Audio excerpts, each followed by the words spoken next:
오늘 본문의 사건은 예수님이 태어나시고 2년 후에 일어났던 일입니다. 헤롯이 유대 지역 왕으로 통치하고 있었습니다. 그 당시 유대 땅과 그 이외의 넓은 지역들 로마가 다스리고 있었죠. 로마에 식민지에 있었는데 로마는 자기 사람들 갖다 앉히지 아니하고 그 지역에 있는 사람들을 왕으로 세웠습니다. 그래야 그 사람들하고 융화가 잘 돼서 통치하기가 수월하죠. 그런데 이 헤롯은 온전히 유대인이 아니라 유대와 에돔의 피가 섞인 사람입니다. 어쨌든 유대 피가 섞였고 그 지역에 대해서 잘 아니까 이제 왕으로 세웠는데요. 근데 이 왕이 이 헤롯 대제인데 대단히 포악한 왕이었습니다. 권력력이 너무나 지나치게 강해가지고요. 자기 어머니를 죽이고 그 형제들 3명이나 죽이고 그것도 모자라서 장인과 처남까지 죽였던 사람입니다. 왜냐하면 자기 왕권을 호시탐탐 노리고 있다고 생각했기 때문에 다 살해한 거죠. 그 정도로 권력에 대한 애착, 사랑이 너무 뜨거웠던 사람이에요. 근데 그때 그가 말년에 이제 예수님이 유대 땅에 태어나셨는데요. 이 동방의 박사들이 예루살렘에 왔다고 했습니다. 태어난 지 베들레헴에서 태어나신 지 2년쯤 됐을 때 동쪽에서 온 거예요. 그러면 지금의 이라크 지역, 메소포타미아 유프라테스 강이 있는 그 바벨론 지역에서 온 거라고 보통 추측을 합니다. 그 거리가 한 1300km 정도 됩니다. 그래서 한 30km씩 건넌다면 한 40일 정도 걸어서 온 거죠. 마차 타고 왔던지 말 타고 왔던지. 그래서 그렇게 먼 곳에서부터 온 거예요. 근데 이 사람들이 와가지고 예루살렘에 오자마자 물었습니다. 무슨 말을 했느냐면 유대인의 왕으로 나시니가 어디 계시냐? 우리가 동방에서 그의 별을 보고 그에게 경배하러 왔노라 그랬습니다. 첫 마디가 유대 왕으로 오신다고 한 분이 있는데 그분이 오신 것 같은데 어디 계신가? 예수님을 찾은 겁니다. 이 박사라고 그랬는데요. 이 점수를 갑니다. 현인 지혜자이기도 합니다. 앞으로 어떤 일이 일어날 것인가 연구하고 고민하고 찾아보고 하는 사람들이죠. 그래서 경건한 성전들을 연구하기도 하고 꿈을 해몽하기도 하고 합니다. 이 사람들이 그럼 어떻게 예수님에 대해서 알고 여기까지 찾아왔을까? 추측키는 유대가 멸망한 다음에 바벨론에 멸망해서 바벨론으로 끌려갔지 않습니까? 그래서 거기서 포로 생활을 오래 했습니다. 그때 그 유대인들과 접촉을 했던 사람들이 아니었는가라고 많이들 이야기합니다. 학자들이. 왜 그러냐면 민수기 24장 17절에 한 별이 야곱에게서 나오며 한 규가, 한 지도력이, 지팡이가 이스라엘에게서 일어난다는 말씀이 있습니다. 발람이 예언한 말씀인데요. 이 나라도 망했죠. 성전도 무너졌죠. 그리고 바벨론의 포로로 끌려간 이스라엘 백성들 무슨 소망이 있겠습니까? 유일한 소망은 구원할 구주가 오실 것이라는 예언의 말씀입니다. 선지자들을 통해서 또 구약 성경을 통해서 하나님께서 그 하신 예언의 말씀들, 여기서 끝이 아니라 하나님은 우리를 구원할 메시아를 보내주신다. 이 사상이 있었거든요. 누구나 고난에 닥치면 고난에서 벗어나려고 하는 마음이 있잖아요. 인간은 누구나 그 마음이 있습니다. 고난이 심할수록, 아픔이 심할수록, 절망이 심할수록 그 절망과 고통과 질병과 가난에서 탈출하고자 하는 간절한 열망이 있습니다. 그러니까 이스라엘 백성들이 무너질 때는 무너지고 포로로 끌려갔으니까 얼마나 메시아, 자기들을 구원할 구주에 대해서 하나님이 성경을 통해서 선지자들을 통해서 약속하신 그 약속의 말씀에 대해서 목말라 했겠습니까? 그것들을 서로 말하면서 읽으면서 보면서 전하면서 위로받고 견디는 거죠. 약속의 말씀이 있으니까 견디는 겁니다. 절망 가운데 소망을 품고 사는 겁니다.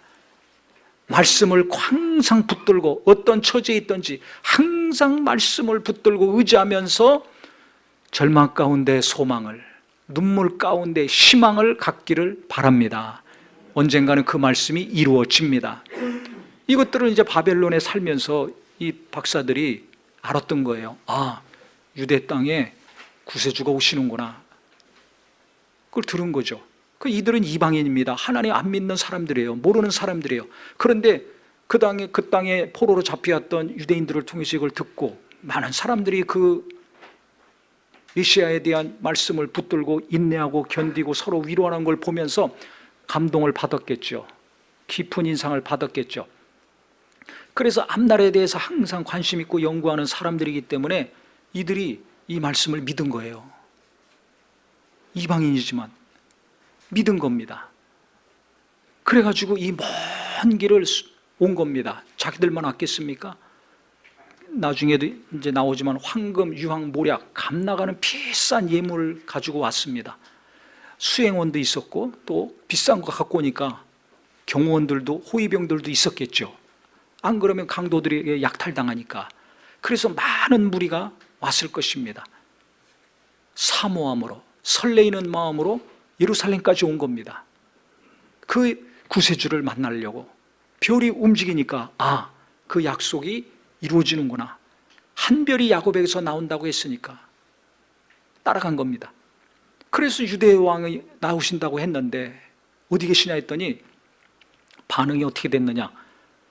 이 예루살렘에 있는 사람들, 지금까지 하나님 믿고 하나님 말씀을 잘 아는 이 지도자들, 영향력을 미쳤던 사람들이 아니 이런 말을 들으면 동쪽에서 이렇게 와가지고 메시아를 찾으면 자기들이 더 환영하고 기뻐하고 발벗고 찾아다녀야 될 거 아닙니까?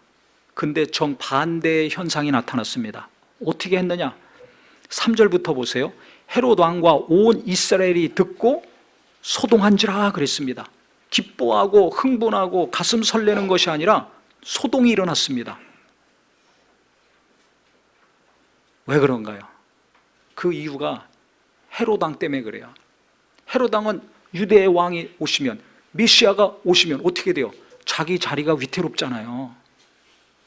그 자리를 보존해야 되잖아요. 그래서 자기 어머니고 형제고 장모고 처남들 다 죽인 사람인데 얼마나 긴장되고 초조하겠습니까? 그러니까 평안이 없습니다. 예수님이 오신 사건은 헤롯 왕에게는 평안한 소식이 아니에요. 그 불의한 권력과 같이 연결되어서 지도력을 발휘하고 지위를 누리고 명예를 누리고 권력을 누렸던 당시 정치, 종교 지도자들, 사두개인들, 바리새인들, 제사장들, 율법사들 당연히 기뻐하겠습니까?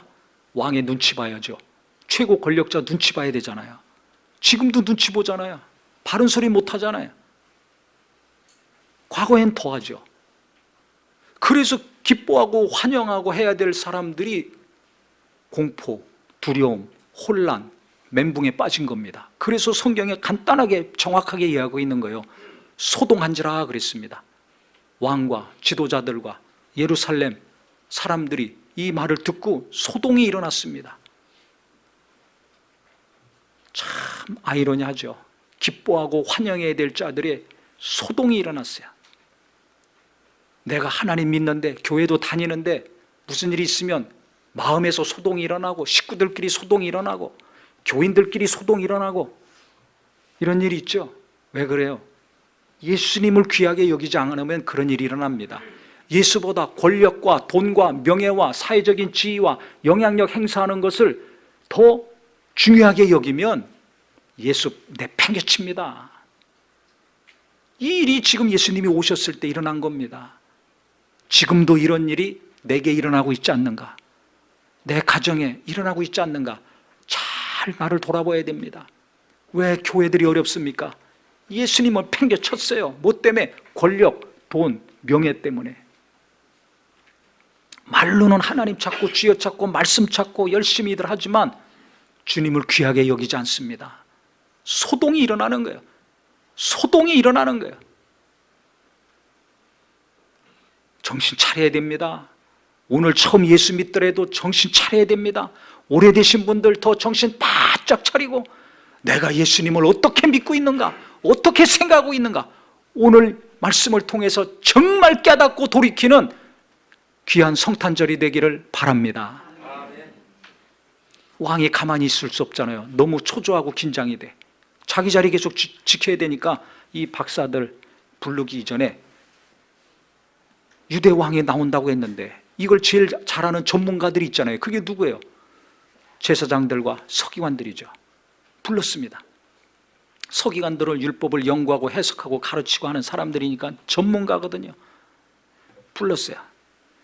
그래서 그리스도가 어디서 나겠느냐 물었더니 그들이 미가서 5장 2절의 말씀 가지고 왕한테 보고를 합니다. 유대 베들레헴입니다 하면서 이는 선지자로 이렇게 기록된 바 또 유대 땅 베들레헴아 너는 유대 고을 중에서 가장 작지 아니하도다.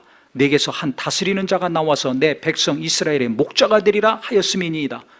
성경 가지고 맨날 먹고 사는 사람들이니까 모를 리가 없습니다. 그래서 베들레헴에서 태어날 것입니다 이야기했습니다. 그러면서 자기들은 환영하고 기뻐하고 믿질 않아요. 참 이상하죠. 성경은 잘 알아. 신앙생활도 계속하고 있어. 근데 진짜 내가 하나님을 믿고 말씀을 믿고 의지하는가? 예수님이 죄와 사망에서 모든 고통과 아픔과 가난과 질병과 연약함과 부끄러움에서 해방시켜 주셨는데 그것을 내가 진짜 믿고 의지하고 사모합니까? 예수님보다 다른 거 더 사모하잖아요. 예수님보다 다른 것도 중요하게 여기잖아요. 그러니까 내 부끄러움 때문에 괴로워하고 내 연약함 때문에 절망하고 내 죄, 다른 사람의 죄 때문에 관계가 어려워지고 상처받고 상처 주고 끙끙거리고 살지 않습니까? 예수 믿는데 어떻게 된 거예요? 하나님 믿는데 어떻게 된 거예요? 말씀을 알고 있는데 어떻게 된 겁니까? 제가 오늘 본문을 계속 묵상하면서 깨달은 것은 이 시대에 예수 믿는 사람들이 예수를 귀하게 여기지 않고 있구나. 주여 주여 찾고 있지만 예수님보다 다른 것을 더 찾고 좋아하고 기뻐하고 사모하고 있구나. 이걸 하나님이 알게 하셨어요. 그래서 성탄절을 맞이해서 이 해가 가기 이전에 정말 연말정산만 신경 쓰지 마시고 내 믿음, 내 영적인 상태, 내 마음과 생각 다시 한번 예수님께 확실히 고정되고 확실히 정리되기를 주의 이름으로 축원합니다. 그렇지 않으면 이 답답한 삶 반복됩니다. 두려운 삶 내년에도 지속됩니다. 하고 싶으면 하고 하기 싫으면 안 하고 내 맘대로 내 뜻대로 사는 삶 일평생 갈 수 있습니다. 오늘 종지부를 찍어야 됩니다. 2022년 보내기 이전에 성탄절 오늘 이 예배를 통해서 확실히 종지부 찍고 새 출발하는 저와 우리 모두가 됩시다. 아멘. 할렐루야. 아멘. 이렇게 정확히 알면서 환영 안 하잖아요. 얼마나 답답하고 불쌍한 사람들입니까? 그 다음에 알았어요. 왕이 보고를 받았으니까 예루살렘에서 베들레헴은 한 9km, 10km 정도 됩니다. 예루살렘 정남쪽으로 베들레헴이 있습니다. 그러니까 이 헤롯 왕이 베들레헴에서 메시아가 탄생한다는 걸 알고서 불렀어요. 동방박사들 불러가지고 가만히 박사들을 불러서 별이 나타난 때를 자세히 물었습니다. 나이를 계산하려고. 죽여야 되니까 몇 살 정도 됐는가 알아야 될 거 아닙니까? 자세히 그래서 물은 거예요. 죽일 목적으로. 자세히 묻고 베들레헴으로 그 다음에 보냈습니다. 가서 아기에 대해 자세히 알아보고 찾거든 내게 고하여 나도 가서 그에게 경배하게 하라 했습니다. 거짓말한 거죠. 속에서는 죽일 마음이고. 그래서 가서 잘 찾거든 나한테 얘기하라. 나도 가서 경배하려고 한다 그랬습니다. 그랬더니 박사들은 진짜인 줄 알고 이제 듣고 간 거예요. 근데 왕의 말을 듣고 갈 때 동방에서 보던 그 별이 문득 또 나타났습니다. 그 별 보고 왔는데 그 별이 또 남쪽 베들레헴으로 인도하는 거죠. 그 별이 앞서서 인도에 갑니다. 예수 탄생하실 때 천지 만물이 움직이는 거예요. 악 있는 곳에 딱 머무르는 거예요. 그러니까 아 여기구나 아는 거죠. 그래 들어갔습니다. 근데 들어가기 이전에 성경 10절에 보세요. 그들이 별이 머물렀을 때 그 별을 보고 어떻게 했다고 합니까? 매우 크게 기뻐하고 기뻐하더라. 할렐루야. 얼마나 기뻐하던지 기뻐하고 기뻐하더라. 그것으로도 안 돼요. 매우, 그것으로도 안 돼. 크게 라는 강조가, 수식어가 붙었습니다. 그러니까 얼마나 기뻐했는지 알 수 있어요. 왜 이렇게 기뻐합니까? 그 먼 곳에서부터 그 귀한 예물을 들고 사모하고 왔는데, 그 자기들이 사모하는 분을 보게 됐어요. 만나게 됐어요. 그러니까 기쁨이 넘친 거죠. 이게 예배입니다. 우리가 예배 올 때 정말 주님을 사모하고 옵니까? 아니면 싸우고 옵니까? 대충 살다가 옵니까? 준비하세요. 예물도 준비하고 마음도 준비하고 생각도 준비하고 가족도 준비시켜서 이와 같이 주님께 나왔을 때 기뻐하는 심령이 되기를 바랍니다. 이게 복받는 심령입니다. 예배 나올 때부터 마음이 달라야 돼요. 기도할 때 마음이 달라야 돼요. 성경을 사모할 때는 말씀에 은혜 받아서 큰 기쁨이 있습니다. 기도하는 것도 사모해서 기도해 보세요. 큰 역사가 있습니다. 응답이 오기 이전부터 기도할 때부터 은혜가 넘칩니다. 억지로 예배하고 있습니까? 억지로 헌금하고 있습니까? 억지로 신앙생활 하고 있습니까? 기쁨이 없어요. 그러니까 왜 그래요? 다른 거 더 귀하게 여기기 때문에 그렇습니다. 다른 걸 더 중요하다고 내가 생각하고 살아서 그래요. 바꿔야 돼요. 다른 거 바꾸라고 자꾸 할 것이 아니라 내 마음과 생각이 바뀌어야 됩니다.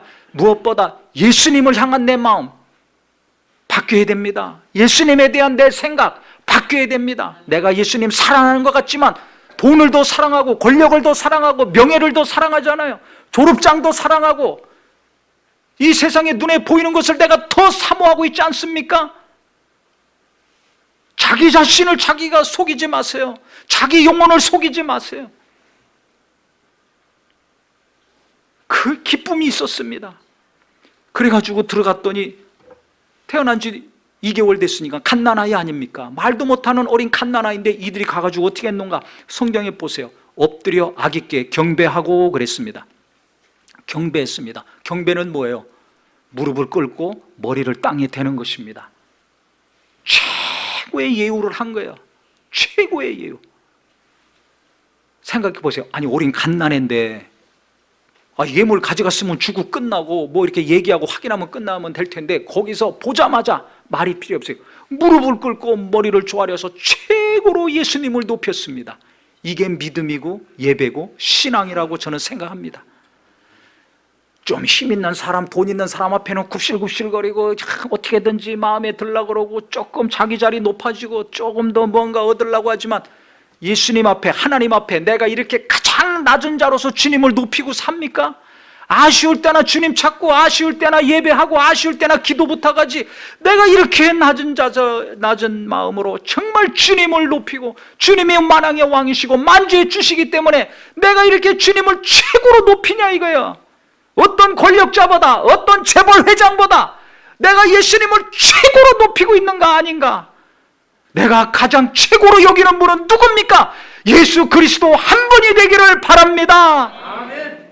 그러니까 이들이 이방인이지만 웬만하게 신앙생활 한 사람보다 그 당대에 가장 하나님 잘 믿고 성경을 잘 알고 신앙생활 최고로 잘한다고 했던 사람들보다 더 하나님이 기뻐하시는 행동을 합니다.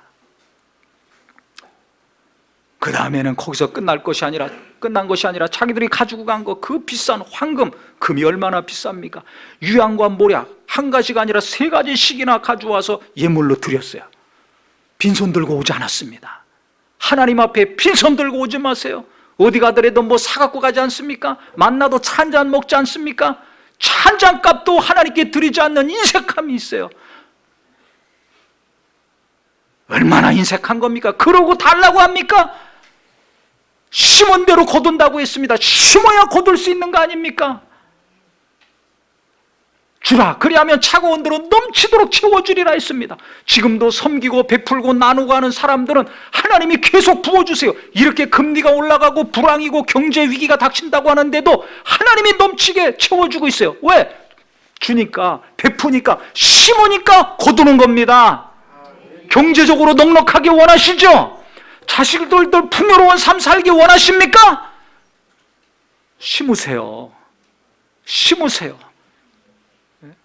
최고의 것으로 드렸습니다. 왜? 너무 존귀한 분이기 때문에. 예수님이 가장 귀한 분이라고 생각한다면 그 이름 앞에 무릎 꿇을 수밖에 없고, 예수님이 가장 소중하고 높은 분이라고 생각한다면 어떤 것을 드려도 아깝지 않은 거야. 그러니까 이들이 주님이 태어나신 그 장소에 이르렀을 때 기뻐하고 기뻐한 거예요. 마음을 다하고 뜻을 다하고 힘을 다해서 예수님을 환영하고 기뻐했습니다. 그런데 예루살렘에 살고 있는 이 유대인들, 성경을 잘 알고 자기들은 율법대로 살아서 나는 의인이야, 죄가 없어. 왜? 성경대로 살았기 때문에. 이렇게 외식하던 자들은 어떻게 했습니까? 예수님 태어나자마자 죽이는데 동참한 거예요. 헤롯 왕이 죽이려고 그러면 반대해야 되잖아요. 최고 권력자가 잘못 가면 바른 소리하고 막아야 되잖아요. 근데 안 합니다. 잘못하는 거 알면서도 동조합니다. 왜? 그래야 내 자리 지키니까, 내 재산 지키니까, 내 명예 지키니까. 타락한 정치 지도자들, 종교 지도자들, 예수님 태어나자마자 죽이는데 동의한 겁니다. 침묵한 겁니다. 결국 예수님 공생이 시작하실 때 이들이 앞장서서 예수 죽이자고 했잖아요. 순진한 사람들, 자기가 죄인임을 안 사람들, 우리 성도들처럼 아침 일찍부터 나가서 일해야 되고 밤늦게까지 일하고 열심히 땀 흘려 일해야 먹고 사는 사람들은 바리새, 사두개인, 에세나, 열심당 네 파가 있었는데요, 거기 들어갈 새가 없습니다. 왜? 먹고 사느라고 바쁜데.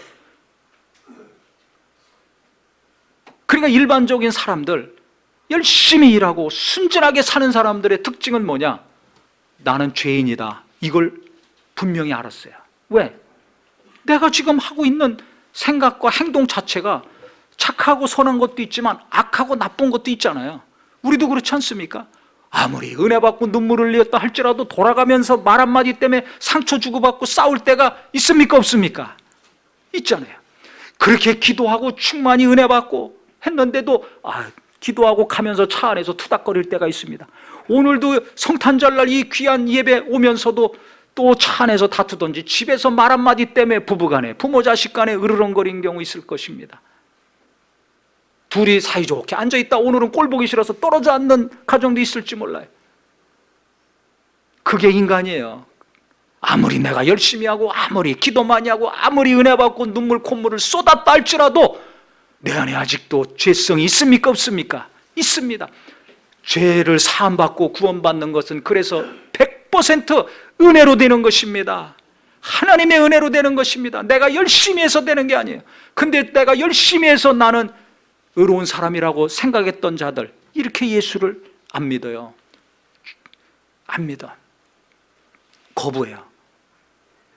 결국 하나님께서 이 헤롯 왕이 예수님을 죽이려고 한다는 거 아시죠? 아시고서 천사를 보내서 이 동방 박사들에게, 야, 너희들 예루살렘으로 다시 가지 마라. 왕이 와서 알려달라고 했잖아요. 그래서 가려고 했는데 거기 가지 마라. 다른 길로 빨리 고향으로 돌아가라. 그래서 다른 길로 갔습니다.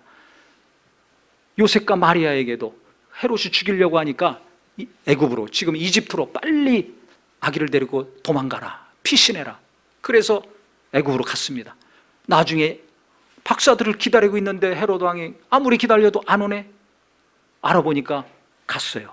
그래서 속은 줄을 알고 화가 나가지고 언제 별이 나타났는지 자세히 물었잖아요. 계산해 보니까 2년 전이거든. 그래서 2살 밑에 아이들을 다 죽인 겁니다. 그래서 베들레헴뿐만 아니라 그 지역에 있는 2살 밑에 아이들을 싹 죽였습니다. 가족도 죽인 자가 어린애들 안 죽이겠어요? 그런데도 유대 지도자들은 가만히 있었습니다. 믿음 있다고, 의롭다고 하는 자들 가만히 있는 거예요.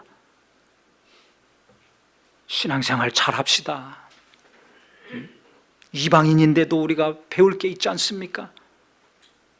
예수님 처음에 오셨을 때도 마찬가지예요. 처음에 오셨을 때 예수님이 오신 거 누가 제일 먼저 알았습니까? 유대 땅에서 열심히 성경 알고 가르치고 기도하고 믿음 좋다고 했던 사람들 아니에요. 편안하게 살던 사람들 아닙니다. 깜깜한 밤에 예수님 태어나셨잖아요. 그래서 천사들이 왔습니다. 광채가, 영광의 광채가 있었습니다.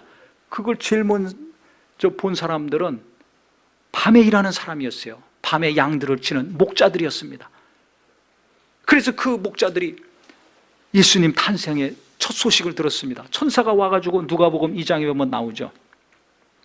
뭐라느냐? 무서워하지 말라. 보라, 내가 온 백성에게 미칠 큰 기쁨의 좋은 소식을 너에게 전하노라. 아니, 깜깜한 밤중에 환한 영광의 광채가 있고 천사가 와서 막 얘기하니까 얼마나 무섭겠어요. 그게 무서워하지 말아라 하면서 온 백성에게 미칠 큰 기쁨의 좋은 소식을 너에게 전한다. 큰 기쁨은 좋은 소식이라는 겁니다. 오늘 다윗의 동네에 너희를 위하여 구주가 나셨으니 곧 그리스도 주시니라. 오늘 너희들 동네, 다윗의 고향이거든요. 베들레헴이. 구주가 나셨다. 구세주가 오셨다. 강보에 쌓여 구유에 누여있는 아기를 보리니 이것이 너희에게 표적이니라. 지금 태어나셔가지고 말구에 계시지만은 거기 가면 너희들이 볼 수 있다, 이렇게 얘기했습니다. 그러더니 그 다음에 호련히 천군 천사가 와가지고 찬양을 합니다. 예수님이 탄생하시니까 초라한 구육간에 말구에 태어나셨지만 천군 천사가 하늘에서 동원돼가지고 지극히 높은 곳에서는 하나님께 영광이요 땅에서는 하나님의 사랑을 입은 자들에게 평안하다 이야기하면서 찬양을 했어요. 주님의 탄생을 천군 천사가 이와 같이 와가지고 축하하고 환영하고 기뻐한 겁니다. 초라한 마구간에 태어나셨지만은 영계가 움직이는 거예요. 물질계도 움직여, 별이 움직이지 않습니까? 천지 만물이 예수님의 탄생을 축하하고 환영하는 겁니다. 그러면 천사들은 올라갔습니다. 그러니까 목자들이 그 다음에 뭐라고 하는가? 서로 말하되 이제 베들레헴으로 가서 주께서 우리에게 알리신 바 이 이루어진 일을 보자. 천사들이 얘기했잖아요. 그러니까 어떻게 했냐? 가서 확인하자 해가지고 가는데 16절에 보면 빨리 가서 마리아와 요셉과 구유에 누인 아기를 찾아서 그랬습니다. 어떻게 갔다고요? 빨리 갔습니다. 왜 빨리 갑니까? 사모하니까.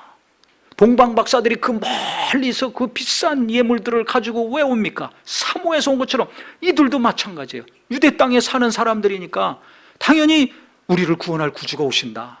우리를 죄에서 구원할 구세주가 오신다. 이거를 알고 있거든요. 근데 밤새 일합니다. 열심히 일해야 먹고 살 수 있습니다. 이렇게 순전한 사람들, 자기 생업에 충실한 사람들, 이런 사람들이 기쁜 주님의 소식을 제일 먼저 접했고 예수님 탄생 제일 먼저 봤습니다. 예수님 부활하셨을 때도 누가 제일 먼저 부활하신 예수를 확인했습니까?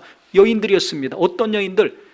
잠 못 자가면서 안식일 끝날 날을 기다리면서 예수님 시신을 잘 모실 그 물건들을 사고서 사모했던 여인들이 제자들보다 먼저 무덤에서 예수 부활하신 것을 목격했습니다.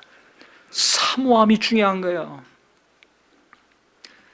사모함. 이들도 주님이 오신다고 하니까, 오셨다고 하니까 얼마나 마음이 설렙니까? 그러니까 천천히 갈 수가 없어요. 막 달려간 겁니다. 내가 교회 올 때 어떻게 옵니까? 내가 성경 볼 때 어떻게 봅니까? 이와 같이 다름질하시기를 예수 이름으로 축원합니다. 왜? 하나님께 나가면 은혜 받으니까, 성경을 보면 은혜 받으니까 내 연약함과 부끄러움과 고통이 정말 떠나가고 평안과 생명과 위로를 받을 수 있기 때문에 주님 앞에 갈 때는 예배하러 가고 기도하러 가고 말씀 보러 가고 은혜 받으러 갈 때는 달려가는 자, 사모함과 열심으로 다름질하는 마음이 되기를 바랍니다. 그런 사람들이 은혜를 많이 받는 거예요. 가고 싶으면 가고 가기 싫으면 안 가고 이렇게 하지 마세요. 오늘부터는. 그래 이들이 달려갔어요. 가서 보니까 진짜 계시단 말이에요. 예수님이 말 구유에 태어나셔서 갓난 아이로 계십니다. 그래서 이들이 거기 가가지고 예수님의 부모도 있으니까 천사들이 했던 얘기, 자기들이 들은 얘기를 했습니다. 그러니까 그 안에 있는 사람들이 다 놀래죠. 마리아는 그것을 마음에 새겼다고 성경에 나와 있어요. 그 이제 대화를 하고 예수님도 보고 그 다음에 그들이 이제 자기 일터로 가야 되지 않습니까? 돌아가는데 성경에 어떻게 기록했냐면요, 목자들은 자기들에게 이르던 바와 같이 듣고 본 그 모든 것으로 인하여 하나님께 영광을 돌리고 찬송하며 돌아가니라 그랬습니다. 천사들한테 들었던 것이 실제 눈에 확인이 됐잖아요. 그때 그들이 무엇을 했는가? 너무 기쁘고 감사해가지고 하나님께 영광 돌렸습니다. 진짜 예언된 구주가 오셨구나, 그리스도가 오셨구나, 그것을 확인하니까 너무 기뻤어요. 구세주를 보내주신 하나님께 영광 돌리고 찬송을 하며 돌아갔다고 했습니다. 어느 때 찬송합니까? 기분 좋을 때 하잖아요. 노래는 기분 좋아야 나옵니다. 휘파람 기분 좋아야 나옵니다. 너무 기쁜 거예요. 동방박사들처럼 이 목자들도 마음의 기쁨이 충만해졌습니다. 그래서 약속을 이루신 하나님께 영광을 돌리고 하나님을 찬양하며 이들이 돌아갔습니다. 우리는 어떻게 하고 있는가? 나는 어떻게 하고 있는가? 예수 믿으면서 내가 주님을 진짜 찬양합니까? 돈을 찬양합니까? 내가 예수 믿으면서 예수를 이와 같이 기뻐하고 환영합니까? 아니면 다른 것을 더 기뻐하고 환영합니까? 우리는요, 날마다 예수님을 사모하고 환영하고 기뻐하는 믿음이 되기를 바랍니다. 왜 그래요? 오늘도 나는 죄를 짓잖아요. 내일도 죄를 짓잖아요. 이 땅에 이 육체를 갖고 사는 날 동안은 아담의 후손이라 계속 죄를 지을 수밖에 없습니다. 내가 열심히 하니까 내가 죄가 없고 죄를 안 짓습니까? 아직도 내 안에는 정욕이 있습니다. 아직도 미움이 있습니다. 시도 때도 없이 나도 모르게 악한 생각이 나고 음란한 마음이 나오고 상처받는 말이 나오지 않습니까? 그게 왜 그래요? 내가 죄인이라는 증거죠. 그러면 나는 누가 필요한 사람입니까? 예? 예수가 필요한 겁니다. 다른 어떤 것보다 예수가 필요한 거예요, 그 순간에. 그래서 사람과의 갈등이 일어나고 뭔가 내 부끄러움과 연약함 때문에 좌절이 되고 낙심이 될 때 괴로워만 하지 마시고 그 사람 원망하고 탓만하지 마시고요, 아, 내가 죄인이구나, 내가 이 말을 하지 않아야 되는데 이 말 해가지고 저 사람이 상처받았구나, 저 사람도 죄인이구나, 저렇게 하면 안 되는데 저 말 때문에 저 행동 때문에 내가 괴롭구나, 나도 죄인이고 너도 죄인이에요. 아무리 사랑하는 부부관계고 부모 자식 관계고 성도 관계지만 그 사람 때문에 내가 상처받던지 나 때문에 그 사람이 상처받을 때가 있습니까 없습니까? 허구한 날 그렇잖아요. 허구한 날 그래요. 그거 어떻게 살아요? 그러니까 오늘도 예수가 필요하고 아침에도 예수가 필요하고 낮에도 예수가 필요하고 저녁에도 예수가 필요한 거예요. 돈을 잘 벌 때나 돈이 없을 때나 젊었을 때나 늙었을 때나 공부할 때나 놀 때나 항상 시도 때도 없이 내가 제일 사모해야 될 분, 내가 가장 필요한 분, 내게 가장 소중한 분은 예수 그리스도가 되기를 주의 이름으로 축원합니다. 예수를 의지해야 내 죄가 해결되잖아요. 예수의 공로를 힘입어야 내 부끄러움과 연약함에서 내가 벗어날 수 있기 때문에 그렇습니다. 예수가 우리의 연약함도 담당하시고 부끄러움도 담당하시고 병도 담당하시고 내 죄도 다 담당해 주셨기 때문에 예수님을 깊이 생각할 때, 내가 범죄할 때마다 연약할 때마다 부끄러운 행동을 하고 비웃음을 사람들에게 받을 때마다 괴로워하지 마시고요, 예수님을 자꾸 생각하세요. 나를 구원하신 예수, 죄와 사망과 고통과 절망과 아픔과 질병에서 건져주신 내 구주 예수를 깊이 생각할 때 부끄러움에서 벗어나고 연약함에서 탈출하고 죄에서 씻음받고 자유를 누리고 평안한 마음이 될 수 있습니다. 그래서 저는요, 계속 신앙생활하고 목회하면서 깨닫는 것은 내가 죄인이구나. 엊그저께도 말 한마디 때문에 상처받은 사람이 있어요. 그러니까 또 내가 죄인이구나, 어찌할 수밖에 없는 죄인이구나 깨닫습니다. 그러니까 누가 필요해요? 예수님 필요한 거예요. 예수님은 용서해 주시니까 이 부끄러운 죄악, 이 온전치 못한 성품, 이 연약한 거 어떻게 해결합니까? 예수님만이 해결해 주실 수 있거든요. 그러니까 예수님 믿는 것이 너무나 고맙고 예수님 믿는 것이 너무나 소중히 여겨지더라고요. 집이 있느냐 없느냐, 지금 그게 문제가 아니에요. 대학 잘 갔느냐 못 갔느냐, 그보다 더 중요한 게 있어요. 돈이 있느냐 없느냐, 그보다 더 중요한 게 있어요. 그게 뭐예요? 내 죄를 용서받았느냐 못 받았느냐, 죄 사함을 받았느냐 못 받았느냐, 이게 더 중요한 것이 돼야 됩니다.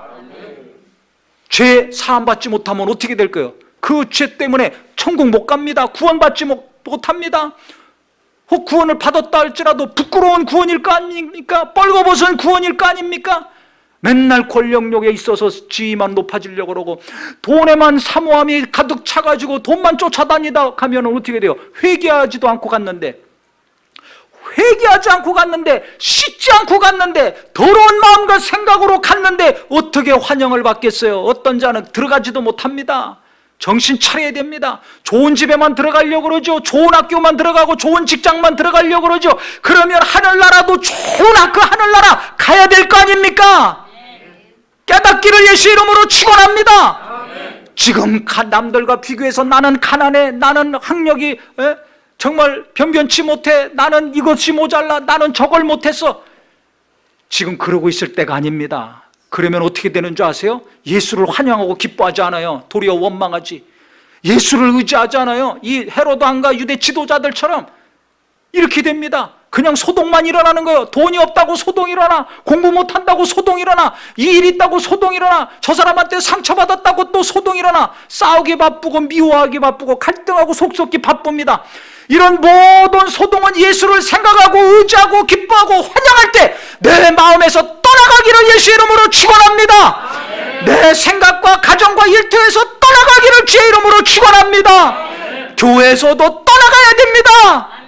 목사들이 권력욕에 빠졌을 때, 장로가 권력욕에 빠지고 돈에 빠졌을 때 얼마나 소동이 일어납니까? 이 모든 더러운 것들은 다 떠나가는 우리 교회가 되기를 예수 이름으로 축원합니다. 오늘 믿었던, 100년을 믿었던 정말 모태 신앙이건 어떤 신앙이건 간에 동방박사들이 한 것처럼 날마다 예수 앞에 무릎 꿇어야 돼요. 내가 죄인임을 깨닫고 깊이 아는 사람은 날마다 무릎 꿇을 수밖에 없어요. 날마다 머리를 조아릴 수밖에 없습니다. 나는 하나님 앞에 어떻게 하고 있는가? 예수 앞에 어떻게 하고 있는가? 사람 앞에만 조아리지 말고 예수님 앞에 무릎 꿇읍시다. 젊어서부터 주님 앞에 무릎을 꿇읍시다. 그러면 겸손한 자에게 하나님은 은혜를 베푸시는 분이라 놀라운 은혜가 임합니다.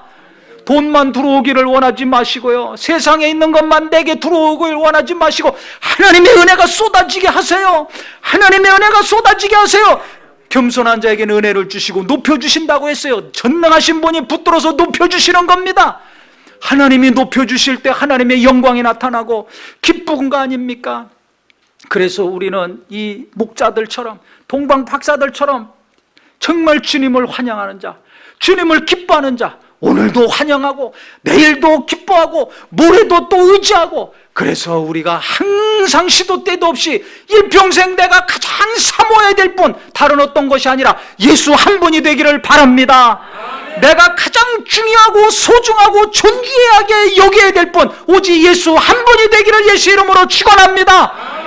내가 시도 때도 없이 죄 짓고 있는데 그 죄를 용서해 주시고 모든 것에서 자유함을 주신 이 믿음, 예수 믿는 믿음이 내게 있다는 것으로 말미암아 어떤 것보다 감사하는 자, 어떤 것보다 고맙게 생각하는 자, 그래서 항상 주님 찬양하고 주님을 높이고 예수 믿는 믿음을 자랑하는 자 되시기를 예수 이름으로 축원합니다. 기도하겠습니다.